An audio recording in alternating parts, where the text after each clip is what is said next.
Hey guys, it's a stick figure historian, and today we're going to talk about Charles I's personal rule. So, what was this personal rule like? Well, it would depend on who you asked during the time, I guess. But I suspect a lot of people found it rather unpleasant, commoner and noblemen alike. First of all, the king's need for money had not gone away. He was going to have to raise funds without Parliament now. But how?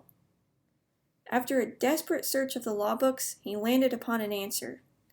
There was an old law, so old it was really quite forgotten, that when a king is crowned, any man that made a good deal of money was supposed to attend the ceremony, so that the king could make him a knight. As I said before, this law was not seriously observed any longer, and so it happened that several wealthy men had not attended Charles's crowning. And of course, this was rather convenient. Charles promptly fined all of these lawbreakers. This move did make some money, but it simply wasn't enough. Now an old custom was revived, the custom of ship money. Technically, in time of war, the English king could demand money from seaport towns to build ships for protecting the country. It wasn't always done, and it was a custom falling into disuse, but Charles rapidly revived it. This caused a lot of indignation and discontent among the coastal people, and understandably so, because why should they pay money for warships when there wasn't even a war going on?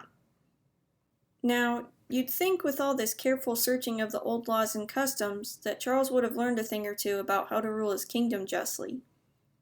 The fact is, he didn't really care about doing what was right.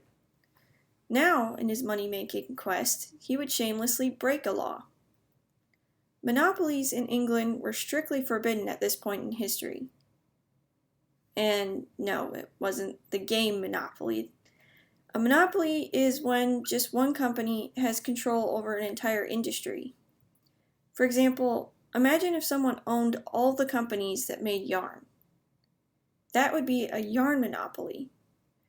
Ignoring this, Charles granted several monopolies to businessmen in exchange for a portion of their wealth.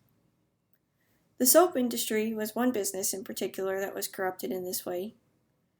Many citizens were so angry about it that they refused to buy any soap sold by the new monopoly, partially because many of the men involved in the business were Catholics. Popish soap, the people called it, and silly stories started to circulate about the harm it did to clothes and skin.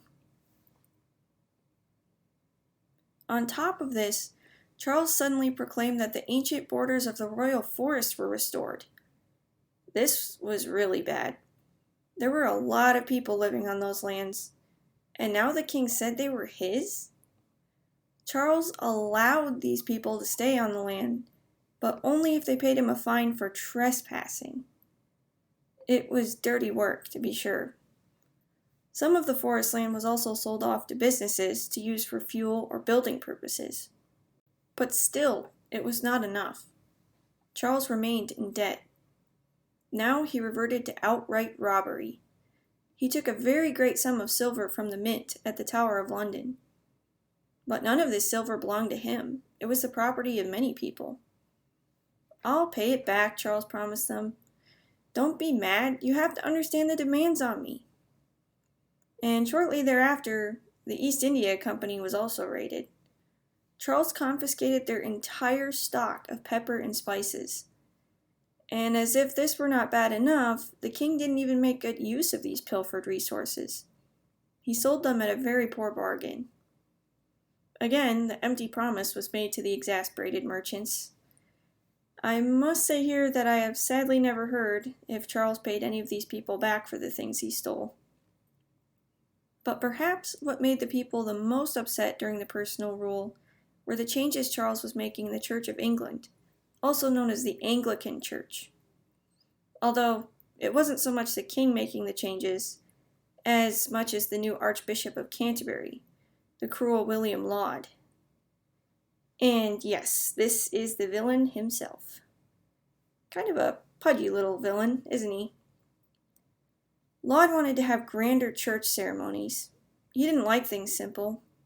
He wanted flash, pizzazz. long decorated robes, big beautiful church buildings, sacred altars that no one but the priest could touch. Long story short, he wanted to revive many of the old rituals of the Catholic Church, while still keeping the name Protestant.